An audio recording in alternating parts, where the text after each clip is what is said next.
महायुतीच्या जागा वाटपासंदर्भात मुंबईत आज पहिली बैठक। भाजप आणि शिवसेनेचे नेते राहणार उपस्थित। तर मुंबईत भाजप 150 जागा लढण्याच्या तयारीत, शिवसेनेचाही 100 जागांवर दावा। बैठकीकडे राज्याचं लक्ष।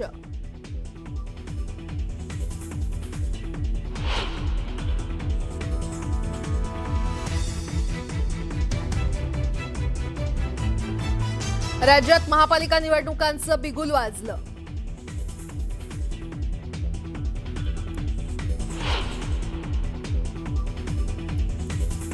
पुण्यामध्ये राष्ट्रवादी काँग्रेस आणि भारतीय जनता पार्टी समोरासमोर लढताना त्या ठिकाणी पाहायला मिळतील।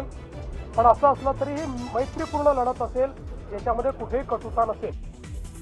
पुणे महानगरपालिका निवडणुकीत अजित पवारांच्या राष्ट्रवादीची युती नाही। मुख्यमंत्री देवेंद्र फडणवीसांचं स्पष्टीकरण। राष्ट्रवादीशी युती नाही, मात्र मैत्रीपूर्ण लढू। तर शिवसेनेसोबत ठिकठिकाणी भाजपची युती।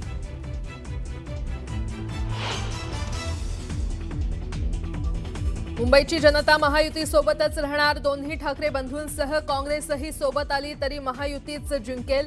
मुख्यमंत्री फडणवीसांनी व्यक्त केला विश्वास।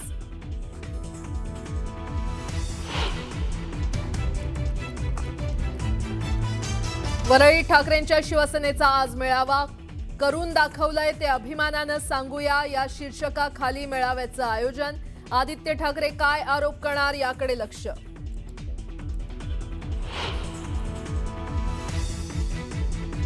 बिहारचे मुख्यमंत्री नितीश कुमार यांनी एका मुलीचा बुरखा खेचला। पाटण्यात आयुष डॉक्टरांना नियुक्तीपत्र वाटप करतानाचा व्हिडिओ व्हायरल।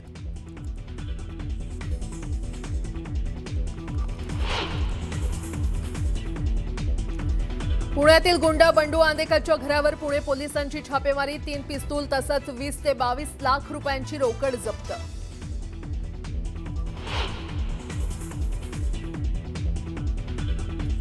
गोवा नाईट क्लबचा आरोपी लुथरा ब्रदर्सला आज थायलंडमधून दिल्लीत आणणार। दिल्ली कोर्टात हजर केल्यानंतर ट्रान्झिट रिमांडवर गोव्याला नेणार।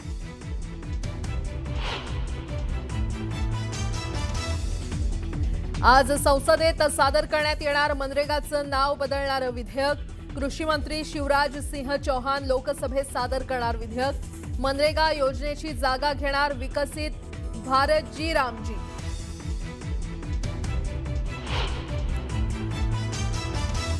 राजधानी दिल्लीत वाढलं प्रदूषणाचं संकट। AQI पोहोचला 400 पार। दिल्लीत 5वी पर्यंतच्या ऑनलाईन क्लासचा निर्णय। प्रदूषणामुळे अनेक विमान सेवांवरही परिणाम।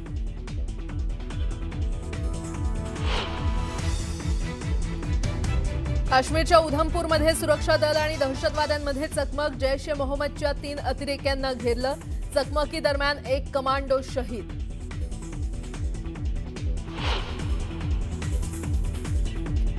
आणि फुटबॉलचा जादूगार मेसी करणार जामनगरमधील वंताराची सफर। अनंत अंबानींच्या विशेष उपस्थितीत मेसीसाठी खास आयोजन।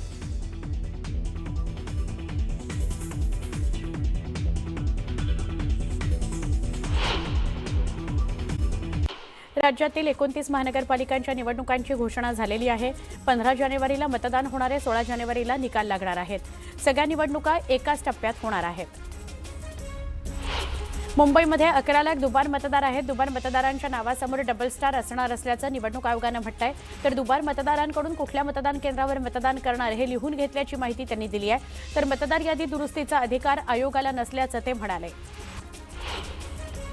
निवडणुकीमध्ये काही मतदान केंद्र गुलाबी मतदान केंद्र असणार आहेत। या मतदान केंद्रांवर फक्त महिला कर्मचारी असणार असल्याची माहिती निवडणूक आयोगानं दिली आहे।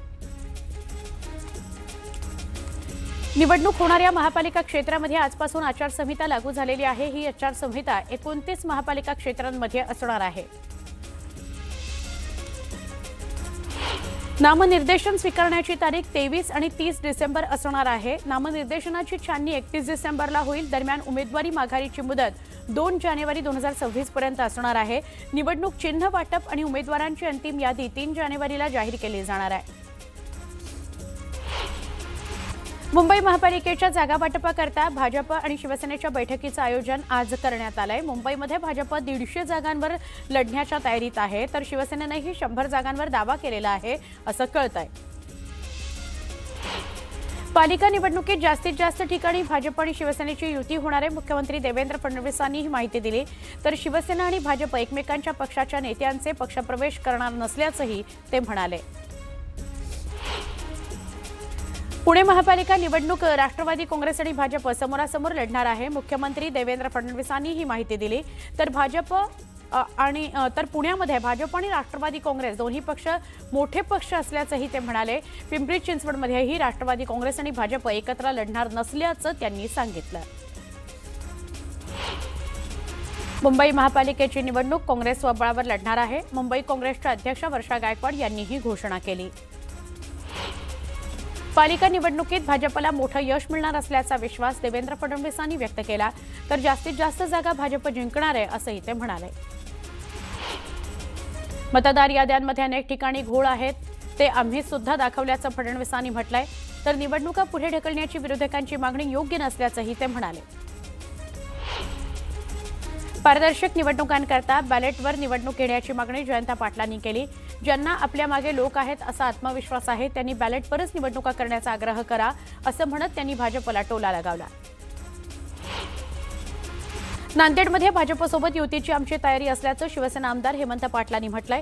पण अशोक चव्हाण युती करतील असं वाटत नाही असंही ते म्हणाले. महायुती म्हणूनच निवडणुकांना सामोरं जाणार असल्याचं मंत्री दादा भुसे म्हणाले.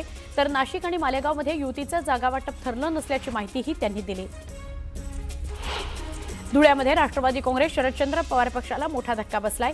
माजी महापौर कल्पना महाले यांनी भाजपमध्ये प्रवेश केलाय. मंत्री रावल यांच्या उपस्थितीत त्यांनी हा प्रवेश केला.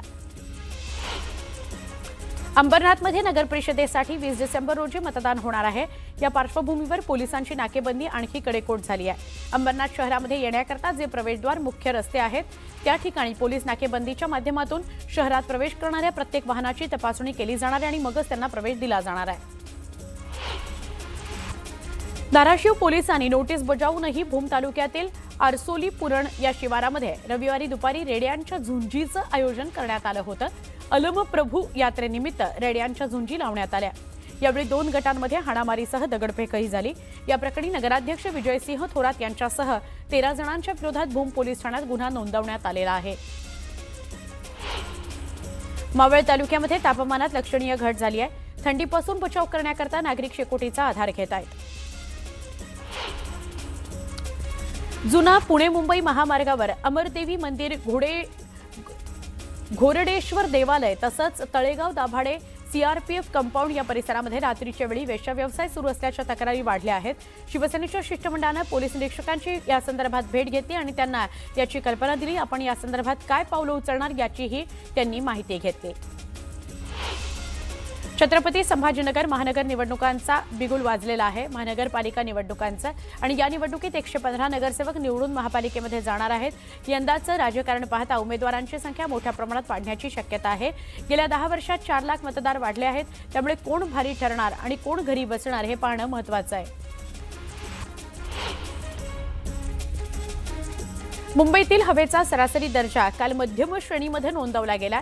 तरी गोवंडीच्या शिवाजीनगर परिसरात सलग दुसऱ्या दिवशी वाईट हवेची नोंद करण्यात आली.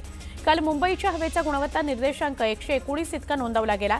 काही दिवसांपूर्वी मुंबईतील हवेच्या दर्जात सुधारणा होऊन हवेची समाधानकारक श्रेणीमध्ये नोंद झाली होती. मुंबईतील महालक्ष्मी रेसकोर्स आणि कोस्टल रोडची मोकळी जागा मिळून एकूण 295 एकरवर जागतिक दर्जाचं सेंट्रल पार्क उभारलं जाणार आहे. प्रस्तावित सेंट्रल पार्कचा आराखडा उपमुख्यमंत्री एकनाथ शिंदे यांच्यासमोर सादर करण्यात आला. मुंबईकरांकरता आजवरचं हे सगळ्यात मोठं गिफ्ट आहे. हे या ठिकाणी कोणतंही कॉन्क्रीटचं होणार नाहीये. हे सेंट्रल पार्क भूमिगत मार्गाने थेट कोस्टल रोडशी जोडलं जाणार आहे. हिंदी टीव्ही क्षेत्रातील अभिनेता अनुज सचदेवला मारहाण करण्यात आली आहे. राहत्या इमारतीत पार्किंगच्या वादातून मारहाण करण्यात आली आहे. बंगूर नगर पोलीस स्टेशनमध्ये गुन्हा नोंदवला गेला. महत्त्वाच्या बातम्या. प्रायोजक घरकुल मसाले, स्वाद आणि मायेचा खमंग मेळ. महायुतीच्या जागा वाटपासंदर्भात मुंबईत आज पहिली बैठक. भाजप आणि शिवसेनेचे नेते राहणार उपस्थित. तर मुंबईत भाजप 150 जागा लढण्याच्या तयारीत. शिवसेनेचाही 100 जागांवर दावा. बैठकीकडे राज्याचं लक्ष.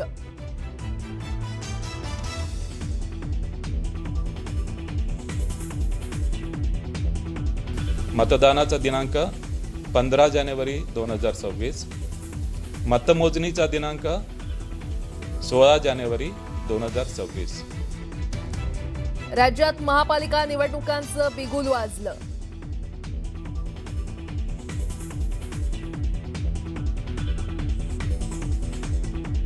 राष्ट्रवादी काँग्रेस आणि भारतीय जनता पार्टी समोरासमोर लढताना त्या ठिकाणी पाहायला मिळतील. पण असं असलं तरी ही मैत्रीपूर्ण लढत असेल, याच्यामध्ये कुठेही कटुता नसेल. पुणे महानगरपालिका निवडणुकीत अजित पवारांच्या राष्ट्रवादीशी युती नाही. मुख्यमंत्री देवेंद्र फडणवीसांचं स्पष्टीकरण. राष्ट्रवादीशी युती नाही, मात्र मैत्रीपूर्ण लढू, तर शिवसेनेसोबत ठिकठिकाणी भाजपची युती.